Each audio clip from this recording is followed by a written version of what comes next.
I've only got 7. Deal.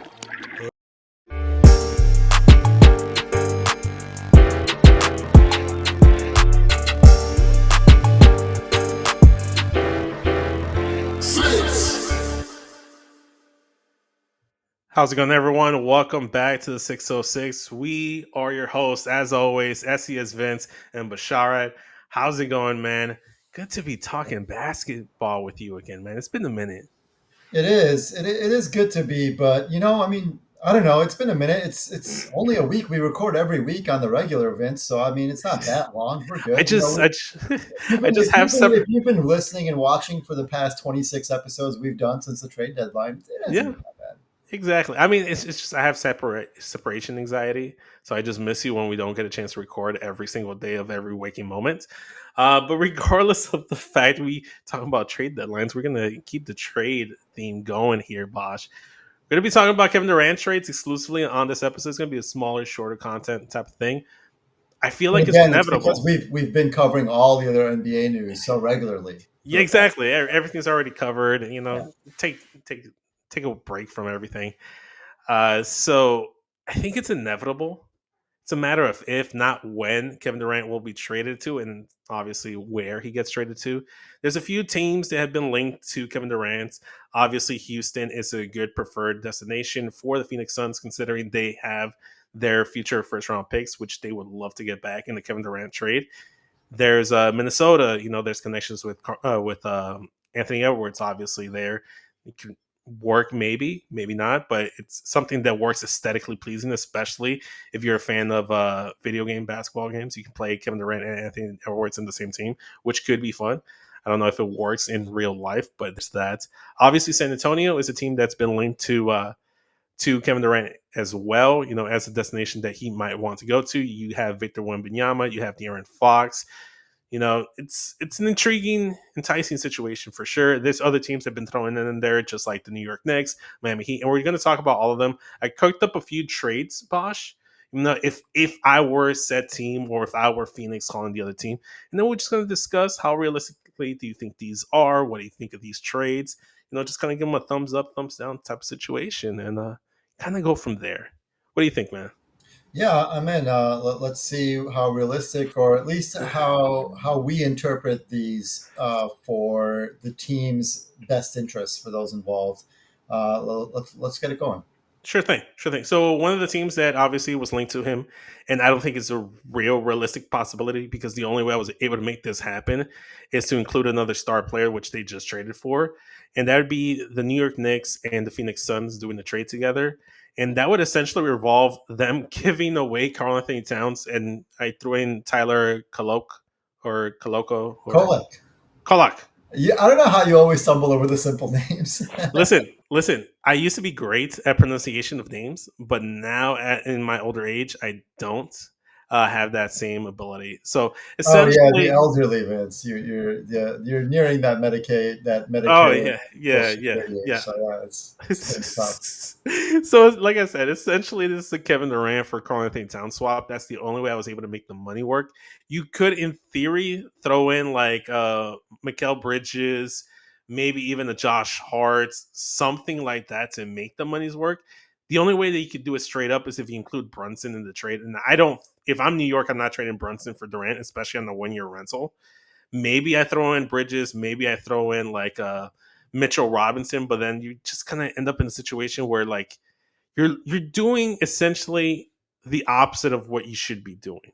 Because the New York's issues, in my personal opinion, aside from coaching, is the fact that they didn't have a lot of depth. They didn't have like a great rotation in the playoffs, and I don't know if that's coaching. I don't know if that's just like they just didn't have the bodies they could actually perform in those playoff situations. But if you're giving up multiple players for Kevin Durant, I think you're just hurting your team that much more. But what are your thoughts here, Kevin Yeah, I Durant? mean, on Anthony the Towns. point about New York's playoff flaws, I'm not even sure if it's not really the depth. It's the fact that Thibodeau didn't use the depth, but eventually he did. To me, it was more of, they didn't have an offensive, like, second guy to carry them Yeah, after Brunson, even though Cat is supposed to be that.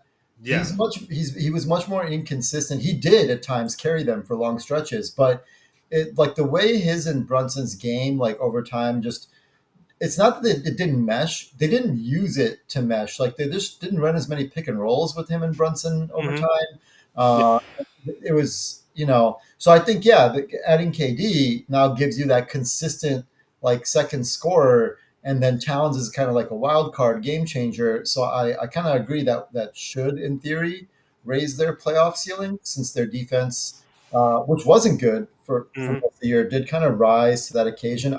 I don't know. I think it's kind of a limitation of the fact that, you're running your rotation with Brunson, Hart, Bridges, Ananobi, and Towns was not able to defend the rim, and No. then also wasn't able to score at a high enough clip to offset that.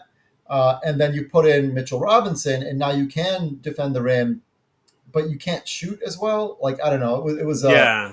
Yeah. And I mean, KD doesn't really take threes. I'm surprised you got this to work in Fanspo. I'm still kind of curious about that. I'm not sure if it's able to, because if you see there, Phoenix ends up taking in like 1 point some $1 million more, something like that. Hmm. No. Technically, or not even half a million more. Hmm. Uh, well, no, I see. Okay, okay. So they're getting two players. They're not taking in as much money. I see what you did. Hmm. Okay, Yeah. maybe it does work. I don't know. I couldn't quite get it to work in Spotrac with Yeah. the rules because the second, I think what the deal was New York. Let me look real quick at their cap sheet. Yeah. I think So the Knicks. the only other way that I could have made this trade work without including Carl Anthony Towns, if you wanted to keep Towns, OG, and Brunson to be your three core guys, along with a Kevin Durant, is you have to include Mikal Bridges, you have to include Josh Hart, and even Mitchell Robinson because they don't have other big contracts to make the Yeah, money that's work. not happening. Like that's And not that a that you're 30 giving second. up too much at that point. Yeah, So like the only way, if I'm New York, if I'm Phoenix, I'm kind of interested, especially if you're definitely in the mindset of like, well, we got to keep winning because we don't have our lottery picks, and then you want to keep Devin Booker happy, well, you it's also put like you went all in, so everybody you have is for an all in run at the championship yeah, right now, and exactly. that's the whole point of firing Thibodeau is you thought, not that he didn't do good enough, but that Mhm. because you got to the conference finals for the first time in 25 years, but the thought is that he didn't extract the best out of the players he has Yeah, in terms of building an offense that should have been on, like they were hoping would be unstoppable. That's why you traded 5 picks for Mikal Bridges. yeah, You know, yeah, and they're not gonna get that if you're Phoenix. So now yeah, if to me, real quick, I think, yeah, you'd have to work in a third team. I think it would be what was interesting to me and kind of funny is if you can work the trade, and again, you'd need a third team, but having Bridges going back to Phoenix for KD again is pretty that funny. that Like just in terms of comedy, that's pretty So great. the only way I could have made that work is, like I said, you include all those players and what have you, and you keep Karl Anthony Towns because you ideally you want to keep OG Anunoby. I think he's one of those guys aside from Jalen Brunson that you don't really want to trade because I feel like he helps way too much and does a little bit too much for you to want to give up on him, unless you Especially because Bridges has been inconsistent, not just offensively but defensively. yeah. So Yeah. So here's a proposition as well is let's say you flip Karl Anthony Towns. Maybe you're not satisfied if you're New York with the return that you got from Karl Anthony Towns. Essentially, whatever you traded to get for him, which is Julius Randle, Dante DiVincenzo, and I think it was the first, and you get Kevin Durant in return. Granted, with 1 year left, so it's a 1 year rental. Maybe it works, and then you can flip Bridges for another big. I'm not throwing anything out there. Nikola Vucevic is available. If you want to give us Josh Hart, I'll take Josh Hart and some random filler. Oh no, Um, Nikola Vucevic is a very good player. We need 2 first round picks for him. Unlike if we were trading some kind of, like, I don't know, role player, then like yeah, we take a straight up swap of your whatever young player who's disappointed but needs a contract extension. yeah, Then yeah, we exactly. could trade a role player like Alex Caruso or something straight up. But Nikola Vucevic, we need to get prime value back, man. Yeah. So that's just kind of like Sorry, where I'm we not bitter. are. No, it's all right. It's all right. I get it. Trust me. Every Bulls fan gets it. So there's paths to a New York destination landing spot for Kevin Durant. However, I see it very unlikely. And I think, I mean, what do you think? Like, do you swap out Durant for Cat if you're in New York or Phoenix? I'm not sure that. I mean, okay, from Phoenix's perspective, yeah, KD doesn't want to be there. It hasn't worked with Booker. Booker and Cat are friends, and you Mhm. think, maybe now you get Cat. You've extended the window a little bit further since Cat and Booker are on a similar age timeline. So sure, that makes sense from Phoenix's perspective. From New York's perspective, maybe it does make sense. I'm just not sure because KD is very reluctant to shoot threes, and he's just not going to take that many of them. It's proven over time. It's as Yeah. if you're expecting DeMar DeRozan, for like the 16th consecutive year to start taking threes. It's just not going to last. He's not going to do it. He's going to play the way that he thinks is best, that he has been Mhm. the best at for a long time. Yeah. And I don't know if with Brunson doing the exact same thing, and then Josh Hart, not really a 3-point shooter. Mhm. I'm not sure how well that works, and you're giving up because the one positive about Cat is that he does take those threes, Yeah. right? And maybe if I was New York, I could consider it.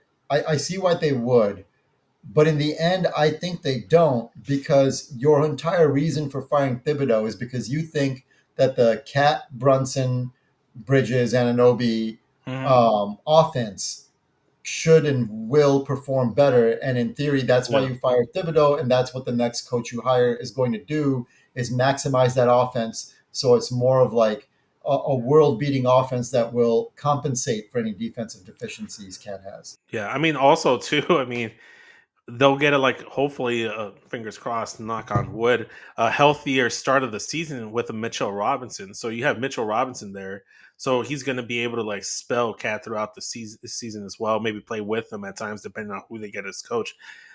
If I'm New York, I just kind of wish I had a plan in place to get a replacement coach instead of firing Tom Thibodeau, because for all the faults that Tom Thibodeau has, there's not a lot of better options out there in the open market, in my opinion. Unless something opened up that we don't know about, but it doesn't seem that way. They just kind of seem to be knocking on everybody's door and be like, "Hey, can we have your head coach? Can we interview him? And if we like him, can we keep him?" That's ridiculous. I guess it doesn't hurt to ask, but yeah. No. But I think I can't remember who it was. It might have been Jeff Teague, or it might have been someone else. But I think it was like a former player. They compared it to like going to a bar, get in the middle of a happy couple, and be like, "Hey, bro, can I talk to your girlfriend and maybe make her my girlfriend?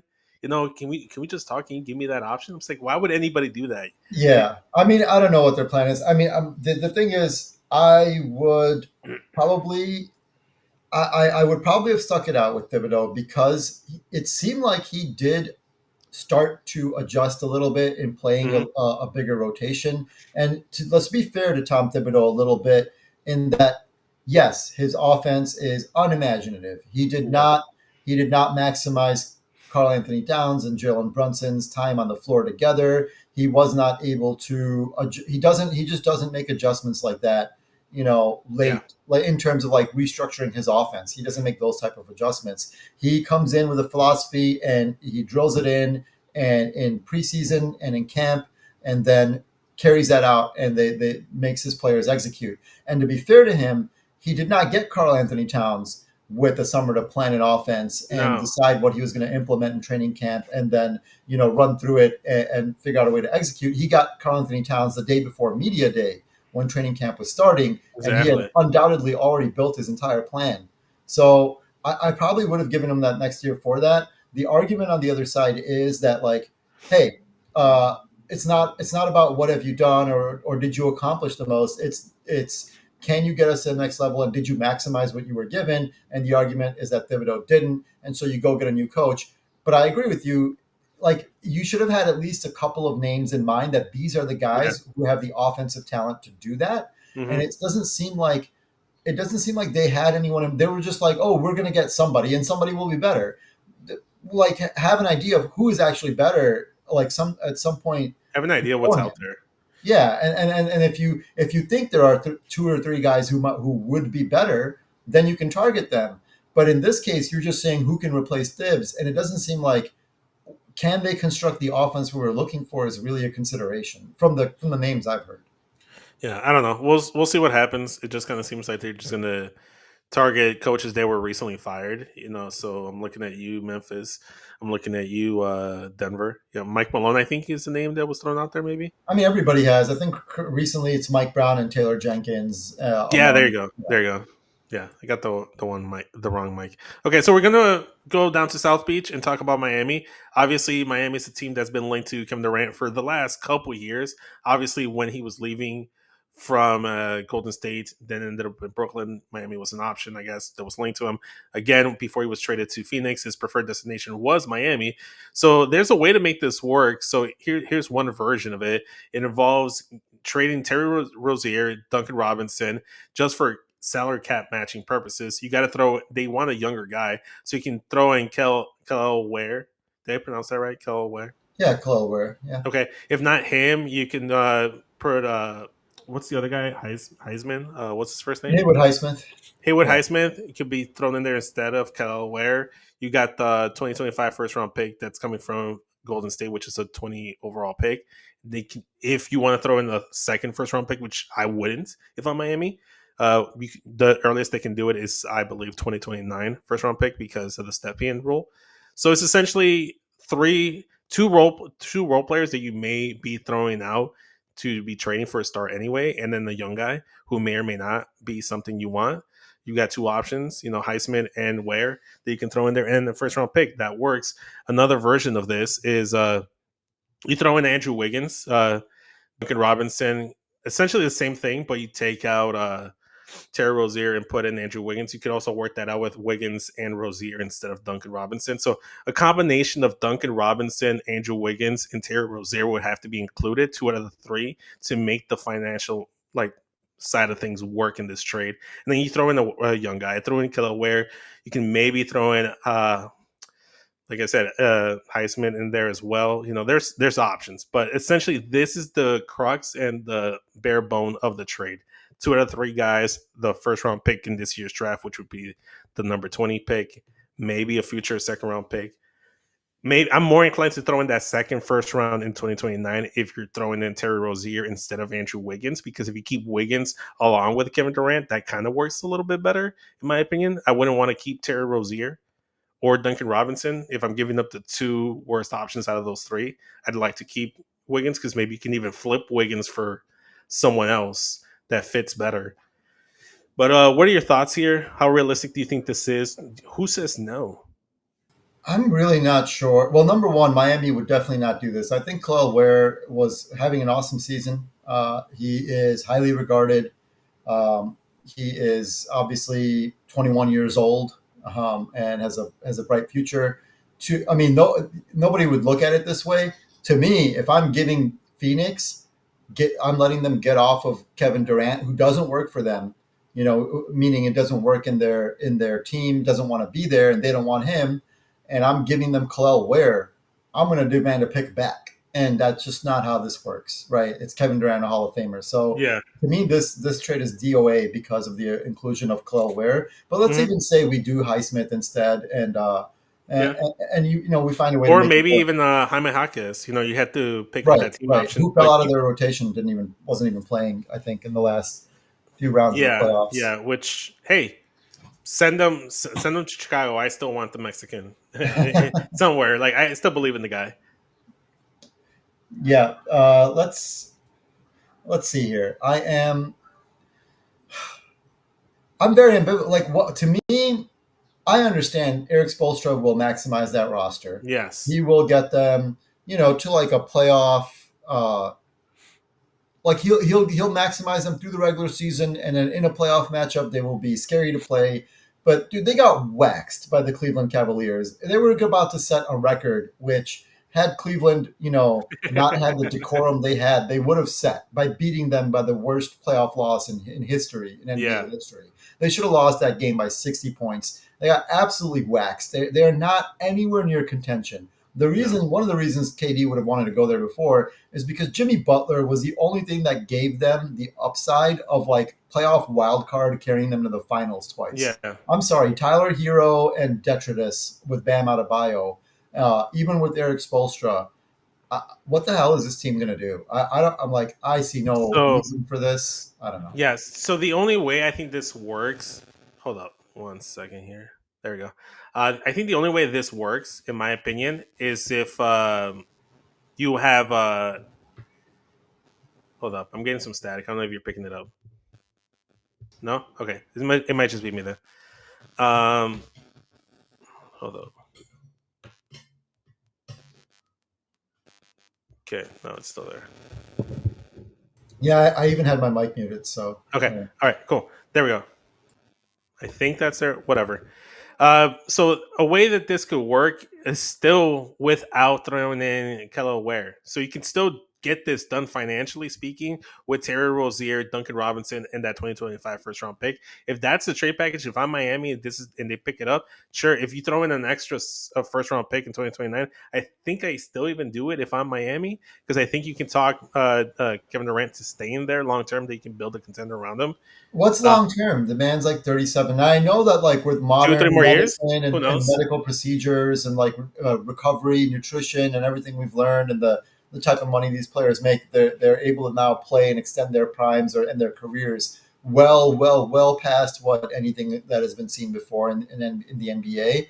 But Hmm. even then, like there's approaching like he's not able to just carry a team on his own now. You saw that with Phoenix. Yeah. And I'm not sure what that gets, but I get it. I mean, that's Miami's mindset is to build that kind of team and Hmm. then just kind of figure out what to do later and be confident that they can find a way to add pieces and maybe they can. So I understand what you're proposing Hmm. and that Miami it does make sense. If to me, without including Khalil Ware, to me that's a deal breaker. Um, If you're Phoenix. yeah, if you're Miami, I would not include Khalil Ware. Oh yeah, yeah, yeah. Yeah. I mean, you can, Um, like I said, you can get it done. I'm only No, throwing no, in the right. most So I'm saying, but possible stuff you can does get. Phoenix accept it then? Like Phoenix is getting a couple of middling picks and like okay players. I'm not sure. I I don't mean, know if Phoenix maybe okay. accepts Let's that. let's say you take out Rozier, right? What if this is either this is Wiggins, Duncan Robinson, and those two first? At this point, still's kind of middling for them. Yeah, For them, it is. But that's kind of like where we're at with. This is why it's only the second trade that's being No, no, I totally mentioned. get it. I think it's somewhat realistic. It's doable.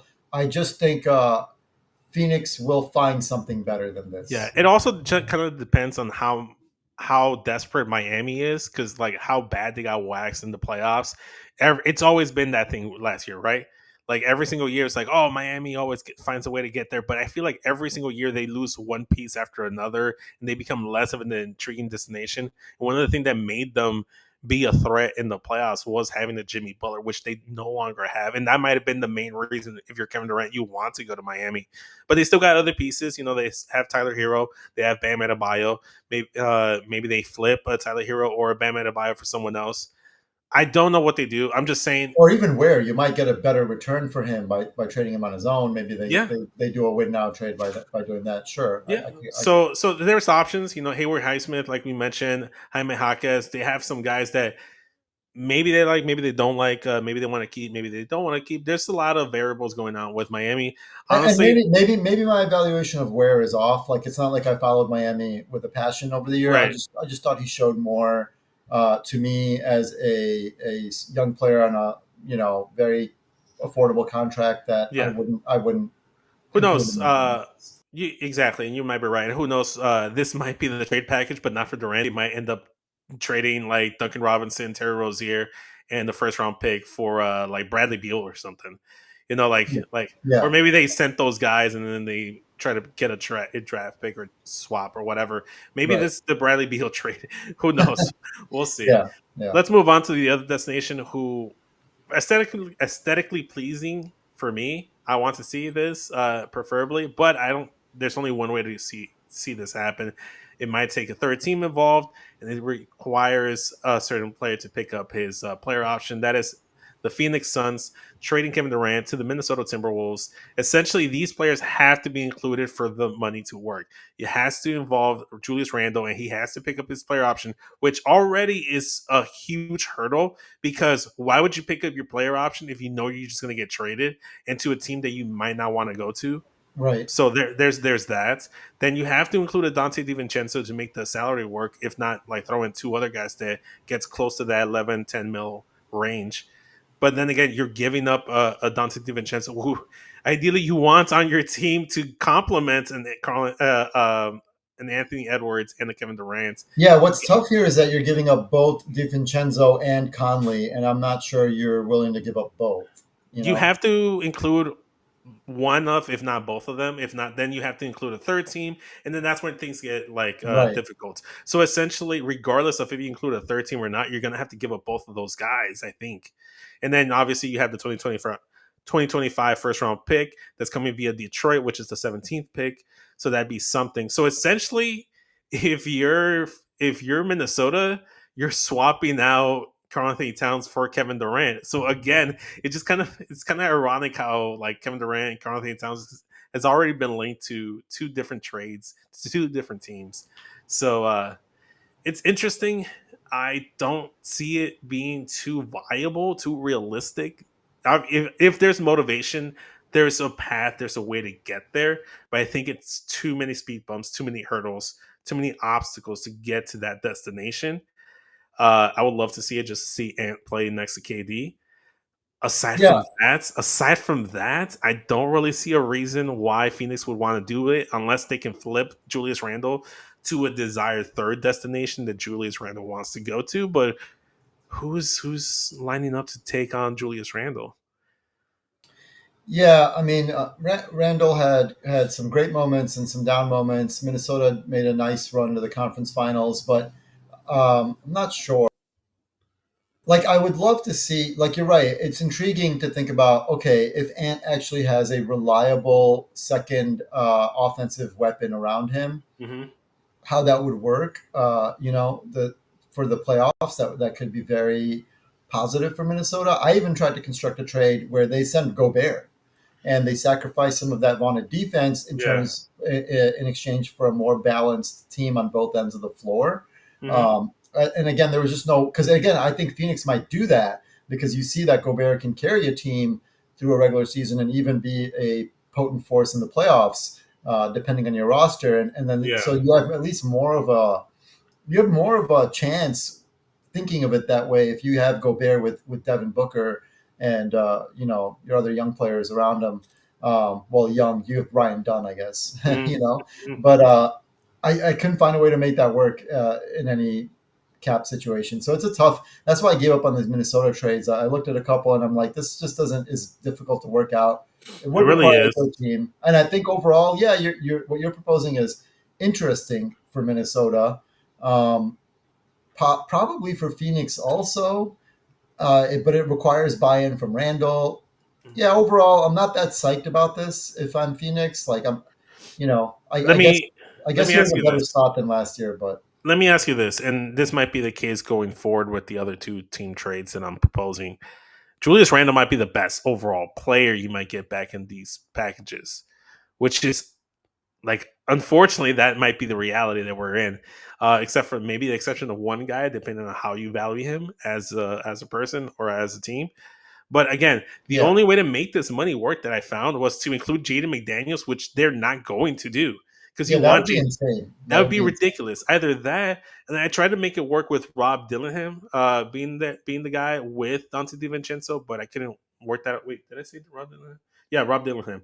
But that failed because financially you can't make that work unless you add Yeah, another a because he's fourth. on too cheap of a rookie deal. Yeah, It wouldn't I work. mean, yeah. And So to me, with McDan, like your hope is Minnesota is like you're a contender ish right now, and so you do want to maximize that with Anthony Edwards, but mhm, Anthony Edwards is also super young, and you would want to keep Jaden McDaniels for hopefully because Ant is 24, Jaden McDaniels 25. So even if you were to like this run ends and you eventually get off of both Conley and Gobert and kind of and Randall and kind of restructure a next team a few years down the road, you would envision. I think they would envision Jaden McDaniels and Anthony Edwards both as a part Yeah. of that team. Yeah, for sure. I mean, I don't know. Like, it's really tough. It's really tough because if I'm Phoenix, if you want to continue to compete, like you get Mike Conley who can idealistically run the offense in spells, not throughout the entire game, but like start and close out games. Maybe in some stretches. He did look a little older this year, especially in the playoffs, in my opinion. You get it onto DiVincenzo. Maybe you can work out a Bradley Beal trade and get something there, but it's very tough. It's very tough. You might have to need a third team. Let's move on to the two destinations I think are the most realistic and the ones that are most connected. The most ideal situation for Kevin Durant, I feel like, might be San Antonio because you get to play alongside Wemby and De'Aaron Fox. And I think there's no way you do this trade without including Devin Vassell. If you're Phoenix, you're not taking anything less than Devin Vassell, right? Because Right, and Harrison Barnes, who's still like a positive player, right? So and we've seen in the past that if you trade Harrison Barnes for Kevin Durant, it has nothing but positive values to your franchise. it So does. there's history there. I don't personally, and I know I might be in the minority. I know I might be a little bit biased, but I'm not a fan of Jeremy Sohan. So if I'm Phoenix and I get Jeremy Sohan, that's cool. That's another young piece. You get two young pieces, Cat Fuller in the first round pick. It's kind of similar construct of what you sent out to get Kevin Durant. Obviously, you gave a way more draft capital and better players to get Kevin Durant. If I'm San Antonio, I don't value Jeremy Sohan all that well. I mean, his minutes aren't going to be like they're going to be taken up by Kevin Durant most likely. Although, Yeah, I guess Sohan, to me, I don't like think that highly of either Sohan or Castle. Um, I mean, Castle, yeah, I think highly enough that he's 21, but obviously you've got the second pick in the draft coming mhm, up, and you're almost certainly taking Dylan Harper. yeah, So, like, they are expendable, but yeah. they also could get you much better returns trading them on their own. Certainly, Castle would, and I Well, think Castle's not actually thrown into this trade, though, right, Castle, right. That's a so good point. it'd So be you're Devin just doing Vassell. Vassell and Sohan. I think my only gripe here is you're probably right. This seems like reasonable. I put together almost exactly the same trade and then thought maybe not Maybe it's because too from San much. Antonio's, huh? Maybe it's too much on San Antonio's end. Yeah, it's not even that it's too much. It's that the players you're giving up, you're giving up with Vassell and Sohan. You're giving up a couple of players who are quite young, and your best player is also quite young, and your next, your very high draft pick is also going to be very young. So I'm just thinking of like, are you mortgaging too much of the future for the next 2 years? That was where my hang up was. I'm not sure how they would think of it. I think they might think of it similarly because, you know, the Vassell is paid. Sohan's still on a rookie contract. He'll be restricted after not next year, but in the following season, I think. But either way, I don't know. I think it works. I wonder if San Antonio would want to give up that much youth in this trade. Yeah. That's the thing. I mean, they could probably offer one of the best trade packages. If I'm San Antonio, I offer Devin Vassell, I offer Harrison Barnes, and I offer that first round pick. That let me bring it back up. Just it was the 14th pick. I offer the 14th pick, and I don't include Jeremy Sohan if I'm San Antonio. You try to Yeah, keep that's what I would think. Yeah. you would try to keep him. But if that's the hang up, if the hang up is Jeremy Sohan, again, I might No, just be that's a great point. biased. I Yeah, just that's a might be great point. biased, but I do it because here's the thing. Rob Dillingham is arguably going to be the consensus number 2 pick unless they trade that second pick, which I don't think they will. You Dylan have Harper, we mean, but yeah. Rob Dillingham, you have De'Aaron Fox, you have Stephon Dylan Castle, Harper. Dylan Harper. You Dylan keep saying Harper. Rob Dillingham. Sorry, Dylan Harper, De'Aaron Fox, Devin Vassell, Stephon Castle. You can't play all those guys and give them quality minutes. Yeah, no, I agree. I agree. I agree. I'm So just I wondering. I'm just wondering, like, would they think they can include those picks with one of those players and get something get Better. someone better and younger, or just as good and I'm looking younger. at Giannis. If I'm San Antonio, I'm going Yeah, after yeah, Giannis. I'm giving up more if I'm saving these selections for a Giannis. I still wouldn't trade the number 2 pick for Giannis if I'm right, San Antonio, right. but that's kind of where we at. It just depends on what they are willing to hang up the phone on. San Antonio's kind of really at a point where like this is what we're giving you for Kevin Durant. We would love to have Kevin Durant, but it's not gonna make or break our season. If you want this, come back and talk to us. The offer is on the table. It's up to you whether or not you take it. So Yeah, I'm interested to see how they approach this offseason because they're not often in this position, where no, no, they have like a young superstar. They also have like an excess level of picks, and they've got a few intriguing young players. They've got the number 2 pick. They traded for De'Aaron Fox, so it's an interesting position for them to be in, and it will be very. I just really want to see how they approach this offseason. It's gonna 100%. tell us a lot. I think I'd be leaning more towards youth movement if they didn't trade for De'Aaron Fox, but they did trade for De'Aaron Fox, and I think that's where I'm like, okay, so they're trying to be competitive while No, and still. there's also the concern that like, look, Victor Wembanyama was the consensus defensive player of the year up until he became ineligible Mhm, at the end of the year by with the blood clot issue. You also don't know how long. You can't count and bank on long term health. You can't.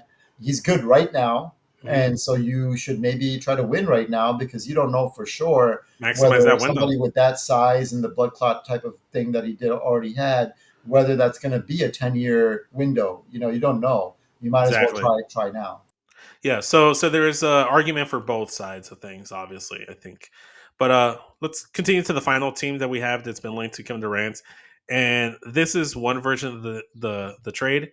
So essentially it's gonna be Houston sending Jalen Green, Jabari Smith Jr. and Jock Landale and the 2025 first round pick, which is Phoenix's own, the number 10 pick, in exchange for Kevin Durant. Another way you can structure this trade is you give up did I just do that thing? It's the same thing. What did I do? Yeah, I guess I uploaded the same one. So essentially, the way I worked around it is that you swapped out Jock Landale and Jabari Smith Jr. in exchange for Dylan Brooks, Jalen Green, and the 2025 first round pick. I don't give up more than one first round pick if I'm Houston, To preferably. me, yeah, to me, you'd have to open a third team, but with all the packages we've discussed, just based on picks alone, Houston can obliterate those packages, right, with their picks that they have. And then the question becomes, which is where I stopped on this when I was considering it, do you include both Jalen Green and Jabari Smith Jr. plus picks? Because I'm obviously fine with including either one.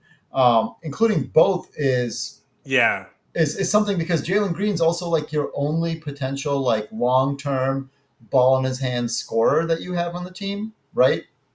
Like he's the only guy they leaned on in this playoffs. He was Yeah. the only guy that could create and be like the go to offensive weapon. Even though Shingun is an offensive talent, but he's not as much of he's more of a facilitator. He's not as much of a just give him the ball and get out of the way type of guy. No, So no, Jalen and Green's the only guy who you're kind of hoping might be that, even though he has been up and down. I'm not too high on Jalen Green. If I'm Phoenix and the main like crux of this trade is Jalen Green and the combination of Jabari Smith Jr. and John Londale or a Dylan Brooks, either or, I consider I'd be a little bit more reluctant to give up Jabari Smith Jr. But if I'm Phoenix, I'd want Jabari Smith and Doc Londale instead of Dylan Brooks. I think the question here is I think you have to include that first round pick in order for the conversations to start Well, at because least one, right? The question is, yeah, at least the number 10 pick. If you're Phoenix, you want both picks at this one, and I think the other one is in 2027 or 2029. Somewhere in the mid to late 2020s is the other Phoenix pick. And if that's the case, if I get both my first round picks, then sure, give me Jalen Green and Dylan Brooks. Then I'll take that. I'll take that. I don't care if I'm not getting Jabari Smith Jr. At that point, I just want to get my picks back, and then yeah, Kevin Durant's probably gone. And then if that's the case, does Houston do that? Does Houston really yeah. want I to? think this is the most realistic because Houston can make this deal without, in a number of different ways, without significantly depleting either their assets, trade assets in terms of picks, Hmm. or their current main roster of in terms of the players in their rotation in the playoffs. Like Right. Jabari Smith was in their rotation up until he got hurt, and Jalen Green was in. But they have so many. They got Cam Whitmore. They've got Reed Shepard, who didn't even play. So they've got a lot they can definitely work with. So I think this Hmm. is the most realistic of all of them. In some configuration, you think that it's. I would put if I wouldn't put odds that this deal will happen, but if you Right. were given like odds on which of these teams is most likely to do it, which of these trades is most likely to happen, I would definitely go with the Houston Rockets because again, you can configure this in many different ways. Whether it's Tari Eason, whether it's Reed Shepard, whether it's Jalen Green, or Jabari Smith Jr. Like you Hmm. can configure it in a number of ways where you still have an entire like starting lineup of promising, successful young players plus picks. So Yeah, and then on top of that, if you do give up, like, let's say a Dylan Brooks and Jalen Green and just 2 first round picks, which I found the trade, by the way, here it is. So it'd be the 2027 first round pick from Phoenix. And if I'm Phoenix, I think I'd want this a little bit more. yeah, but Because I would agree. So I think most people would agree because Houston could give them their picks back. But for that to happen, Phoenix would have to commit to. I would then you have to commit to a teardown. You would trade. yes, Yeah, because I your think picks are that's only valuable to mm, you if you are also then able to lose games. Not even fully tank, but strip down your roster to where you're not competing and get higher picks for it. Right? yes.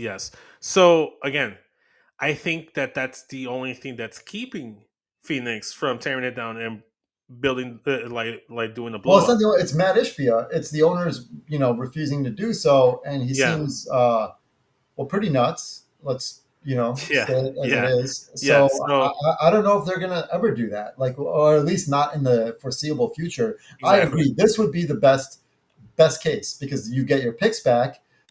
You can and you also So get a promising young player, and then you can actually rebuild your team. And heck, you can get a lot more if you also decided you might trade Devin Booker at next year's trade deadline or something, yeah, right? okay. So this is one version of it, right? You giving up 2 first round picks, Dylan Brooks and Jalen Green, or would you rather give up this year's first, Jabari Smith Jr., Jalen Green, and not give up the second Phoenix pick You in mean twenty if twenty if, six? if, if I was Phoenix? If you were Houston, Oh, okay. would you rather give up Jabari Smith Jr. in the 20 in the Would you number rather 10 get pick? him? Okay. Yeah. Would you If rather I was trade? Houston, if Yeah. I was Houston, I would rather get those picks back, and then I would like rebuild. I would become the You keep next. saying Houston. Sorry, you're right. I'm looking Yeah. at the wrong side. If I was Phoenix, you're correct. I would rather get my picks back and one of those good players, and then have the opportunity to really rebuild and become the next Houston or OKC by trading Yeah. Devin Booker as well, and Bradley kind of Beal. I think yeah, that's when we reorienting my do the Bradley roster. Beal trade that I suggested earlier Yeah, instead of yeah, Kevin I would Durant. reorient my roster then. But I'm not Phoenix, and from everything we've seen of Phoenix and everything we've heard and every crazy thing that Matt Ishbia has said, he thinks he can win multiple championships in the next few years. I mean, so If okay, if they're not that's going to do that. if that's the mindset, then I say give me at least 1 first round pick, Jabari Smith Jr., Jalen Green, and John Yeah, from London. their perspective, this would be the deal I go for, and So that would this might be the most realistic one. That way, if also this works for Houston as well, because yes, as much as you want to keep Jabari Smith Jr., those minutes are going to go to Kevin Durant. So he's just right. not going to get those minutes anyways. And they already Well, I have, mean, your problem is it doesn't matter if they go to Kevin Durant or not. It's not a problem, but your decision time comes in the fact that between Jalen Green, Jabari Smith Jr., Reed Shepard, Tari Eason, and Cam Whitmore, two of those guys are going to have to yeah, be deprioritized against the yes. others. I mean, you saw this past season. Reed Shepard barely could see time on the floor. Yeah, And and he was a rookie that many analysts thought, and I'm sure Houston thought since they picked him, that he dude, had I rookie of was the year high on him. potential. Yeah. I wanted him over Montez Sabonis if he somehow fell to Modest us. Sabonis is funny. Buzelis, but yeah. I Oh, mean, sorry, fellow sorry. Lithuanian, Lattes, fellow Lattes, my Lithuanian, it fault. works. It works. Please don't speak that Sabonis thing into existence for the Bulls, but yeah. No, No, Sabonis. My fault. I know. A lot of people were high on him. I was lower, but it's not like I don't think he was going to be good at all. Yeah, Uh, uh, so yeah, no, I definitely get it. And like you said, they didn't play him not just because like he wasn't he wasn't promising. It's because they had too many good players. They were a good team, and they couldn't yeah. afford to like sacrifice minutes to a rookie. So So, yeah, so I think Houston has the opposite problem of a New York or even Minnesota, where you have an abundance of talents, and you see, as you saw with Oklahoma City, you kind of have to trade one or two of those guys to make room for someone else. I mean, yeah. sometimes that, I don't even think it's a problem because the OKC thing was a little different because all of their young guys who worked out were able to play. It just turned out that Giddy didn't fit and did not and yeah, was not able to contribute to them in the playoffs and was a minus for them because he needs the ball in his hands and it mhm, doesn't make sense on their team with Jalen Williams and SGA for him to have the ball in his hands. Houston, I don't think it's a problem. It's just a decision, and you have to make this decision because all of these young players have value, pretty much all of them. And your only decision now is who do we prioritize keeping and who do we prioritize getting something yeah. else for? And that's the only thing. Here's the thing. If I'm Houston, maybe I'm looking at like doing a trade where Elfin Şengün is being packaged with some young guys or maybe picks for a Giannis Antetokounmpo. Or if I'm Houston, I'm having conversations with Phoenix.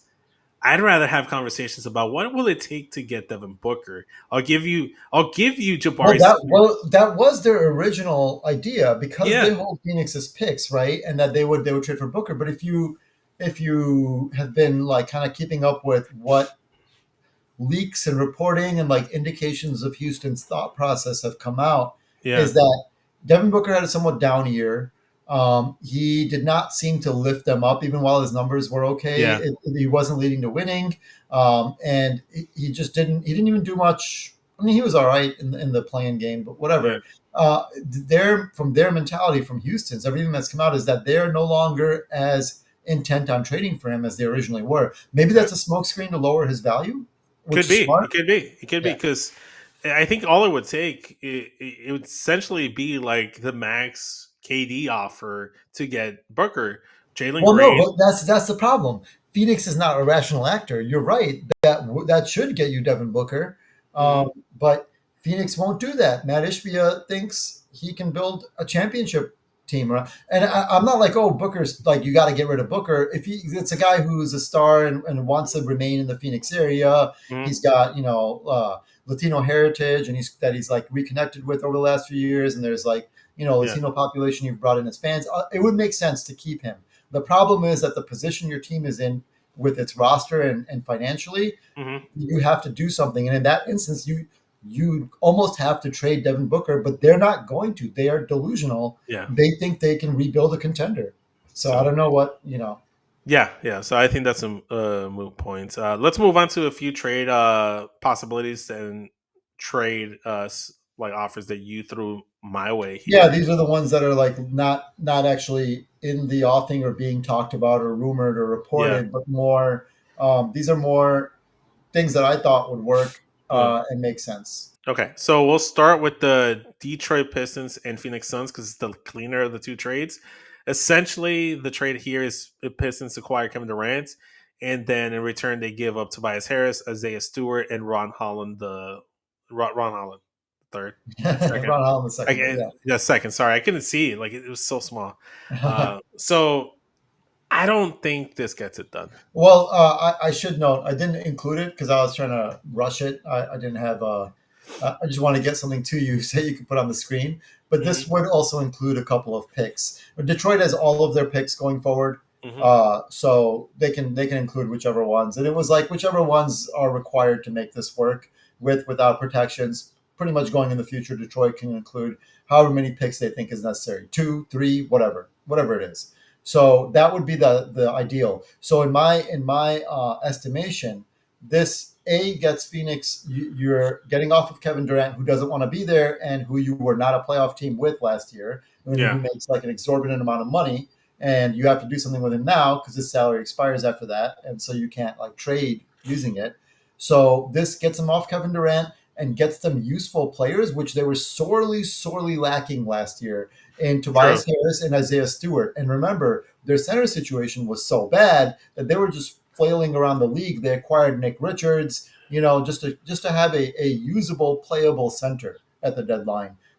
So this way, now you have real centers. You have Isaiah Stewart, and now you have Nick Richards still. Let me swap over to Phoenix's roster real quick. Yeah, and now with Booker and Grayson Allen and Ryan Dunn, and maybe as a third big, you have also Iguodaro, or you have Cody Martin on a wing and Royce O'Neal still. You kind of have a more usable roster. And then again, Tobias Harris, you have a useful, and who's no longer paid $30-some million.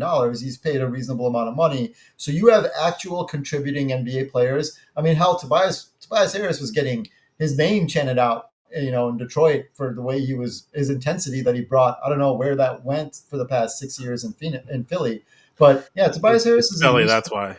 yeah, he's a So useful player. So you so get that, and then essentially, you get the picks. Hang on, the picks are important because now you still have a useful roster without the picks. Like your mhm, roster is more of a competent NBA roster, whereas before they were fielding players. They were just not fielding an NBA roster, at least not a competitive one. They were fielding NBA rosters, but not one that you could reasonably expect in the playoffs. You get the picks, and now you can actually package those with something else to add to your team. So you can fill out your useful players in Devin Booker with, I don't know, whoever else becomes available around the league from teams that are falling out of contention. yeah. So I looked at the pick situation, and the only thing they have for 2025 is a second round pick via Toronto, which is the 37th pick. You can throw that in if you want. Yeah, Um, but the first round picks don't become available until 2026. Then they yeah, have next year. Yeah, 2027. Yeah. yeah. So yeah, you have the 20. I think after next year is owed, they have pretty much every single first round pick through that's tradable. I think.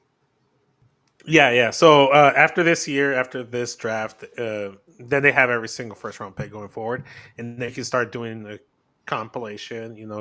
Combination of picks. Maybe make that work. I think Detroit would do it. I don't think Phoenix would do it. I don't think they're getting enough of what they want. The only thing that would work here is that they get Kevin Durant out of the Western Conference. That's about it. I don't know. To me, you get a young player with a lot of potential in Ron Holland. I am a little biased. I had him like tied for second. Like I had Nikola Topic as my number one, and I had Buzelis, Holland, and Klingon like kind of tied for next on my board in the draft. I still think Holland has a lot of promise.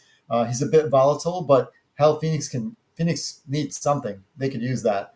And then with Isaiah Stewart, they're shoring up that big position that was a complete sieve for them. That was not even a roster position for them last year. And Tobias Harris, you're replacing, that again a useful player that you're replacing Kevin Durant with. Yeah. And then with the So picks, you can now pivot and you can trade for someone else to add to that. So yeah, in my opinion, they would probably try to get. I would try to add shooting, either 3-point shooting or like a dynamic guard or wing with those picks. I would package all those plus the ones that they have left, from their weird yeah. Horcrux picks from last year, and combine those to get someone else.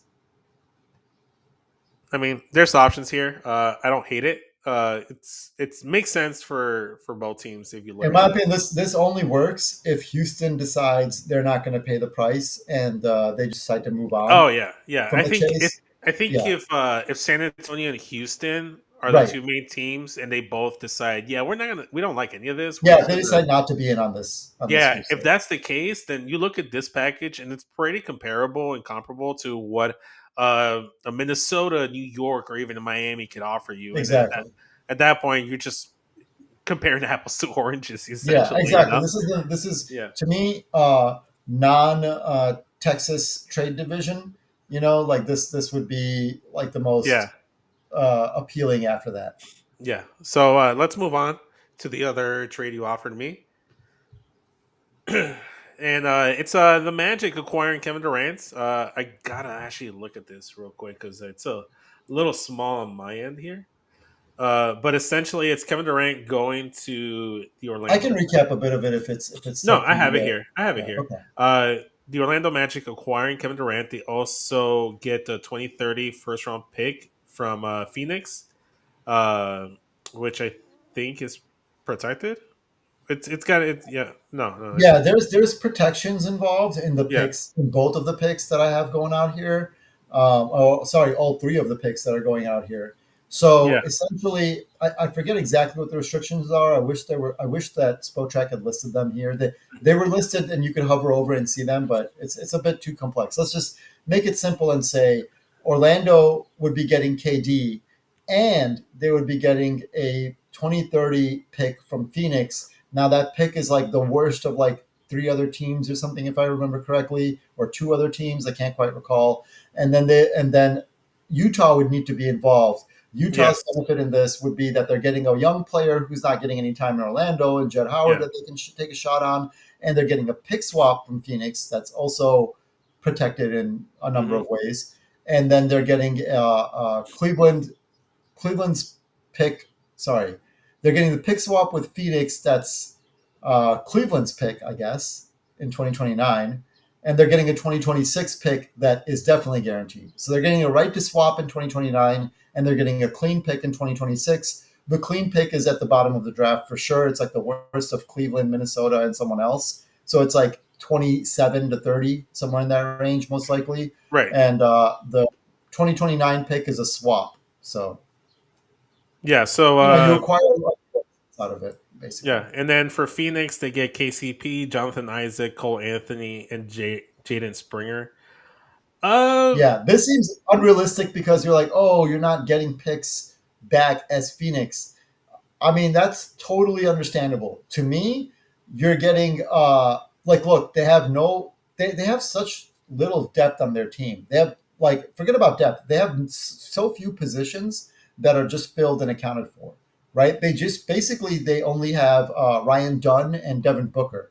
yeah, And then they got a bunch of like guys like off of vet minimums and stuff to fill out rosters and stuff. yeah, they got Royce O'Neal. They got players who are not necessarily in their closing or starting lineup, anymore. Royce O'Neal is no longer that a guarantee for that. Neither is Cody Martin or Grayson Allen, and Nick Richards is a bit young. He's just the only center they have. So in this instance, they're getting KCP, who would definitely be in their both starting and closing lineups. He can kind of play both combo guard positions. So along with Booker, but the benefit here is that you also have Cole Anthony, who's a scoring point guard. You can play with Booker, and you're getting Jonathan Isaac, who can barely play, but when he does, is Yeah, like a defensive force. Is like a game-changing defensive monster. And then you're also getting a backup, like a young point guard from the Jazz and Jaden Springer. You're right. I probably have to account for the pick situation here. I yeah, think I was initially trying to do this with Franz Wagner, yes, and yes, and if Phoenix is getting Franz Wagner, then definitely they're I giving think up they'll do picks. it. I think Well, they'll not do only it. would you do it, but they're definitely giving up picks. Franz Wagner is like 22 or whatever, dude. Like for a 38-year-old Kevin Durant. I don't Uh, think I would do that if I'm Orlando, though. I think I just no, ride the wave. exactly. If I'm Orlando, I wouldn't do it, and that's why I was finding a different way to put it together without including Wagner. Obviously not Paolo. And Yeah, now, out of the rest of there's a number of players they have that are good, but don't all get roster minutes. That they're kind of overlapping in Jonathan Isaac. Wendell Carter, Goga Bitadze, your bigs are kind of overlapping there in terms of Gary Harris, Cole Anthony, the other Jalen Suggs. Like, yeah. there's a He's bit gonna of take a like look at. overlap there. So they, Yeah. they kind of need to, it wouldn't hurt them, is what The I'm saying, the to the get off. question here is, does Kevin Durant and Paulo Banchero fit next to each other? And I Yeah. guess you could see a world where they do, but I can also see a world where they don't. It just really depends. It's going to be something that you actually have to try out and see It how it would be works. some insane length. Like you would have Yes. essentially one of those guys would have to be your shooting guard. Like, Ah, so yes. between Wagner, Banchero, and KD, hell, KD came into the league as a shooting guard, man. So No, whatever. no, no. He came But in as a small forward. His coaches played him at two guard, and he he, hated it. he came in as a shooting guard. He was a shooting guard in Texas, and I don't know. he came in as a two. Seattle played him at the two. The Supersonics, he was a shooting guard in Seattle. to me. But regardless, my point is you'd have a very, very lengthy wing lineup, essentially. Like all your 2, 3, 4 would be Yeah, very long. And now you just have to fit, Suggs, I guess, at the point because yeah. Banchero is your main ball handler. So Suggs is your backcourt defensive specialist. Yeah. And you would have a front court defensive specialist in Carter, Bitadze, Isaac, whoever you have left out of that. Here's the way I look at it from each team's perspective. If I'm Utah, I said sure, why not? If I like, they might be Yeah, Utah's talented. part of this is just like, yeah, sure, I'll get some stuff. Yeah, I'll help facilitate this. Then when it comes to Orlando, given what they're giving up and what they're getting in return, I'd say sure. I don't know how it's gonna fit. I don't know how it makes sense for us. We'll figure it out afterwards. After we make the trade, Right. maybe we do another additional trade where we give up a Franz Wagner and get an upgrade at the 1 or the 2 to Exactly. make this more Exactly. sense. Because I don't think Franz, Paulo, and KD fit together. I think it's going to be the same situation that New Orleans has trying to fit Trey Murphy and Brandon Ingram and Zion Williamson when they had 3 guys that should be either a power forward or a small forward position playing the 3 or the 4, and Right. they can't necessarily play together for long The stretches. only reason I would do this as Orlando is that you're not giving up anything You're not giving up too much. You're not giving you're up not giving up anything at much. once. And you're No, like, hey, this will make us a playoff force in the next 2 years. And then, once KD ages out or whatever, you but haven't given up anything. The only Anything yet. issue here, if I'm Orlando, is that you're doing this on a 1 year rental without the guarantee or certainty that Kevin Durant's going to want to stick around past Right. even this trade deadline. He might just blow shit up, like in terms of Right. chemistry, and just be like, "Get me the fuck out of here." Well, By the totally. time we But get to like, the trade think about deadline, it. If you're not giving up any picks, you're getting off like expiring contracts and players who are not contributing or don't really fit on your roster. yeah, Even if KD at the end of the year just expires, like his contract just comes off the books, I still consider that a win as Orlando. we'll see. We'll see. This definitely feels like something that Orlando would do, similar to what Toronto did to acquire Leonard. The problem here is that if I'm Phoenix, I'm hanging up the phone the minute this Yeah, trade that's my happens. only problem. Is I'm like, the only way this works is if Phoenix is like everybody else is like, Phoenix, go fuck yourselves. You're asking for too many of our good players. We're not going to give them to you. We'll only give you picks. And then Yeah. Phoenix is like, oh shit, we want a playoff roster, and this is our only shot at getting one. You Yeah, know? I don't know. Yeah, like I said, I think this one's a pretty big hail mary in my opinion. If I'm Phoenix, I think everybody here says yes except for Phoenix. Yeah, no, I agree. I agree. This to me, Yeah, like I agree with you. I'm just giving it as I think if Phoenix doesn't have better options, this is yeah. something I would try to do as Orlando. If I'm Phoenix, honestly, I just kind of take one of the other trade packages. I take whatever. Like, I'd rather have Julius Randle and Dante DiVincenzo and Mike Conley. If that's what I'm doing, is I'm That's just actually a good point. Yeah, if you're well, no, if I'm getting all 3 of them, then yeah, I'm just not sure as Minnesota. Well, I guess you're right. they have to give up all Maybe I three do. to make the Yeah, money maybe I work. do. There's no way to make the money work without giving up all 3 of those guys. So if I'm Phoenix, if the Yeah. idea here is I'm going to continue to compete some way or another, I'd rather have Mike Conley even at his advanced age versus No, a Cole I agree Anthony. with you. For Phoenix, Yeah, the package, I totally agree with you. I was hesitant on Minnesota, but you're kind of swinging me on it. If I'm thinking like, I was under the thought process of, yeah, okay, Conley and DiVincenzo, like both yeah. of our backcourt like compliments to Anthony Edwards. I hmm guess you're just going to count on like, hey, it's Dillingham, right? In Minnesota, you can count Or on like, may work out another trade, or maybe you right, somehow get right, a but like, Chris Paul available in free agency, and you think that's somehow going to save your future, which it won't. right, Uh, but you don't. You pretty much are like, okay, we like both Dante and Conley, but Conley's already limited on minutes, and Dante yeah, was up and down and not that great last year. So sure, why the hell not? And who knows about Randall? Like he's who not knows? really. Maybe this is a 3-team trade, or maybe a separate trade. Like I said, I think Bradley Beal to Miami is still an option because that might be the only team that might be willing to trade for him. And if that's Why? the Why case, would they trade for him? Like why? because they're stuck on trying to be a good team and don't want. I don't fucking know. Anyways, those are the options. Those are the options. I don't want to try to figure out what the fuck is going No, on no, at you're good. Riley's You're head. good. It'd Yeah, be a disservice to oneself. Regardless of the sure. fact, I think Kevin Durant's trade is going to happen. We're going to see something, and we might be like Yeah, Kevin floored Durant. by what. That's the part of this is that I don't know what He's for gone. which of us has like a more realistic package. I think if Phoenix was more reasonable in their future expectations, it would be way easier to bet on a package because the picks you could get back from Houston or whoever else, like that makes way more sense. It's just that a Kevin Durant trade is happening.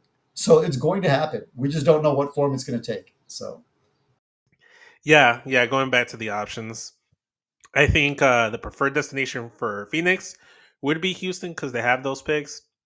If you're Durant, I think his preferred spot if Phoenix is was San rational, Antonio. Yeah, yeah, if that's those are big ifs. Then when it comes to Kevin Durant, I think his preferred spot would be San Antonio. I think that's the most intriguing prospect landing spot for him.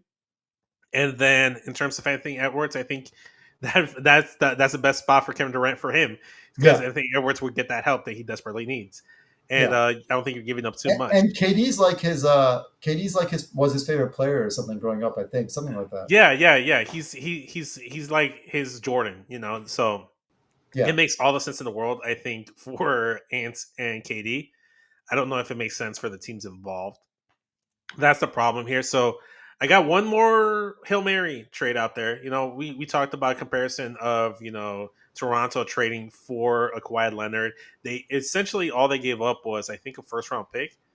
yeah. Um, Well, um, and Demar, yeah. come on now, Demar won No, no, nothing. hold up. I was trying to figure out if it was any other trade compensation besides the first round pick, but it was the first round pick, Jakob Poeltl and DeMar DeRozan, a guy who was ingrained with that roster, that franchise for many years, but it worked out for them. They won the championship, their only championship in franchise history. So a Yeah, similar team, I think, is the Cleveland Cavaliers. They were so close. They were one of the teams that I thought were up there in terms of roster construction. And then you have Boston, who's out, I think out of the running this next playoffs.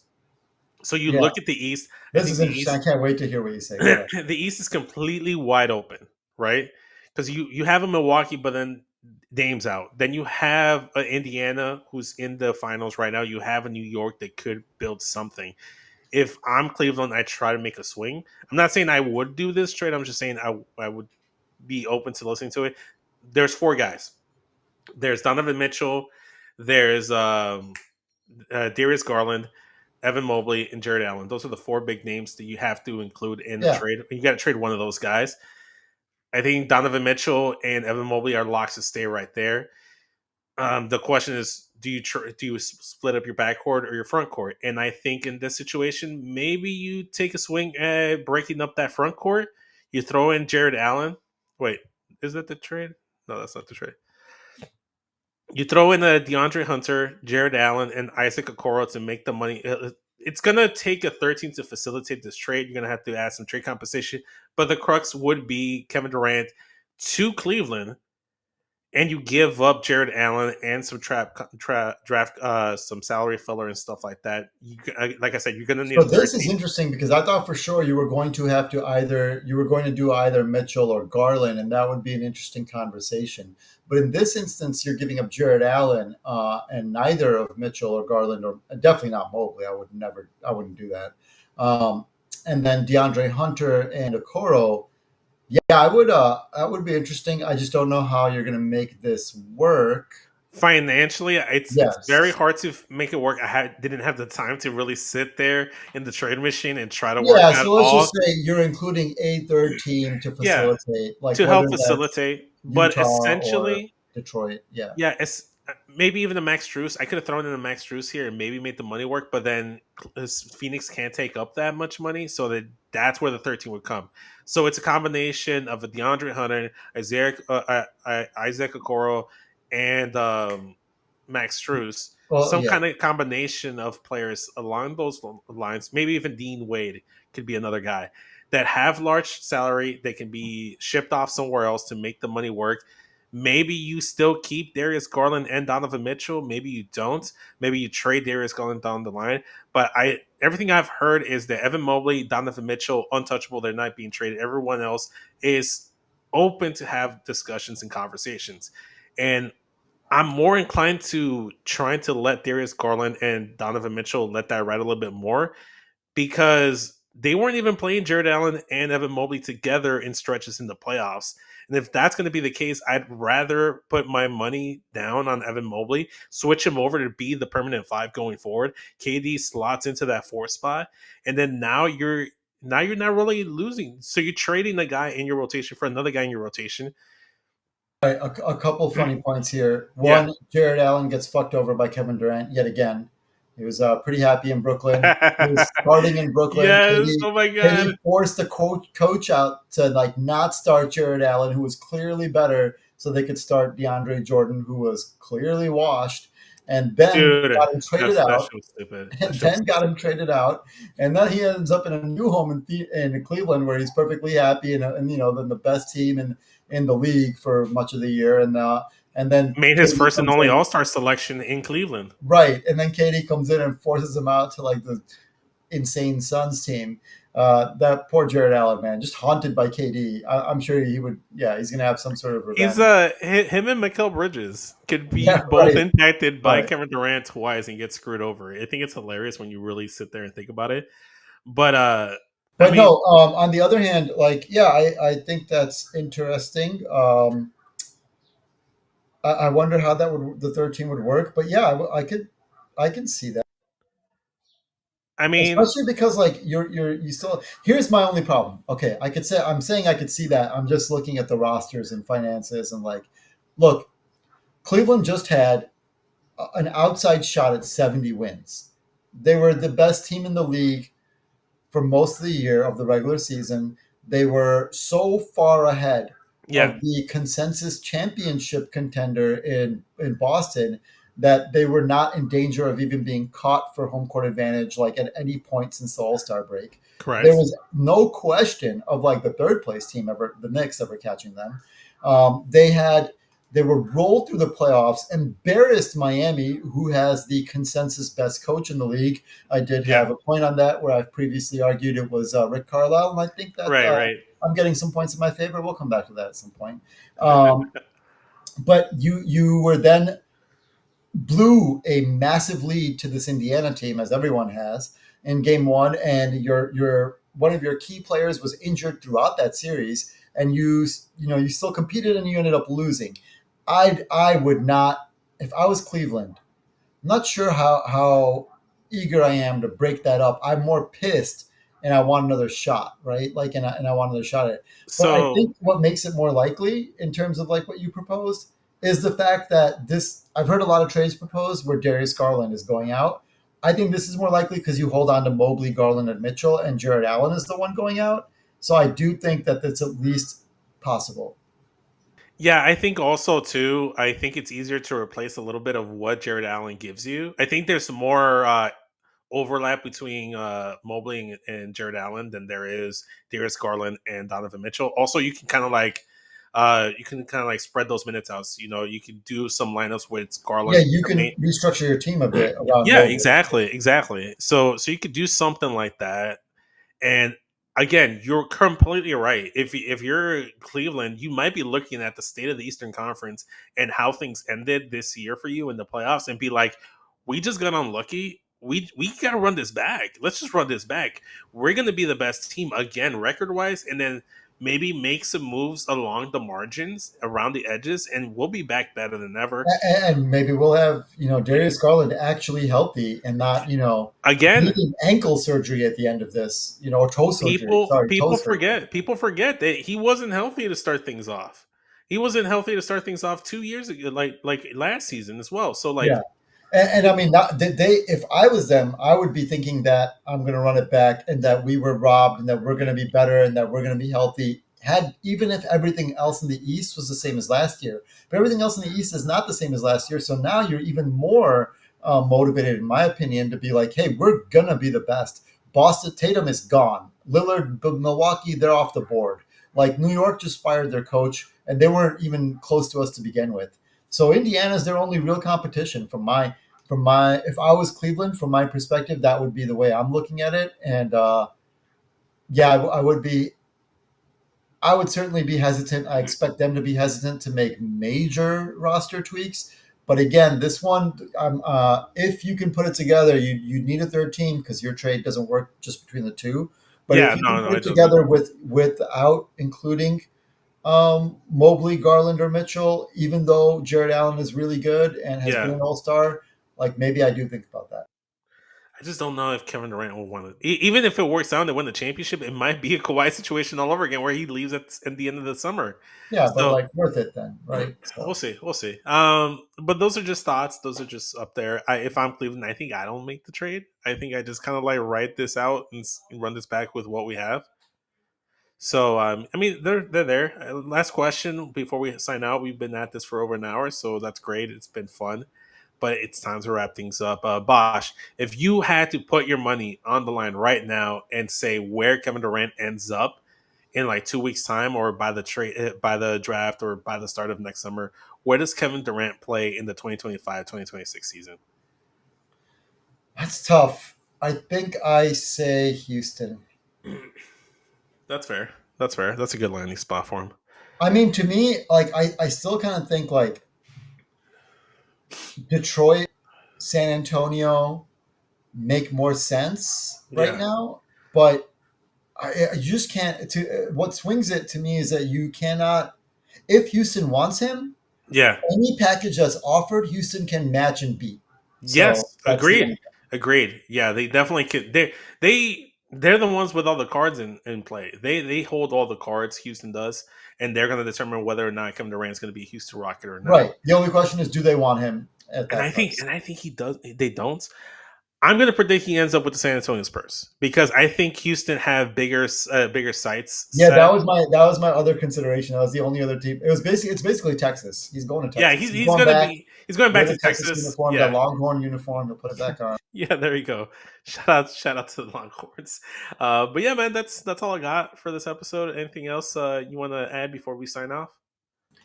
No, I'm good. You know, we've covered everything in all our previous pods. So, like, yeah, just tune into the last 24 pods we've done every single week regularly for the Right, last right, right. since the trade deadline. So, yeah, Yeah, totally. for sure. And then if you're tuned into this and you guys want some alternative content, we've been doing some Power Rangers drafts, Red Ranger and Blue Ranger. I've been joined by Powerbomb Jitsu and Jay Thunder, good friends of mine. So check that out. That's on the YouTube, that's on the Spotify and all audio platforms.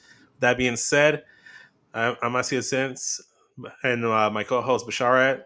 Catch you guys next time. We'll talk more basketball.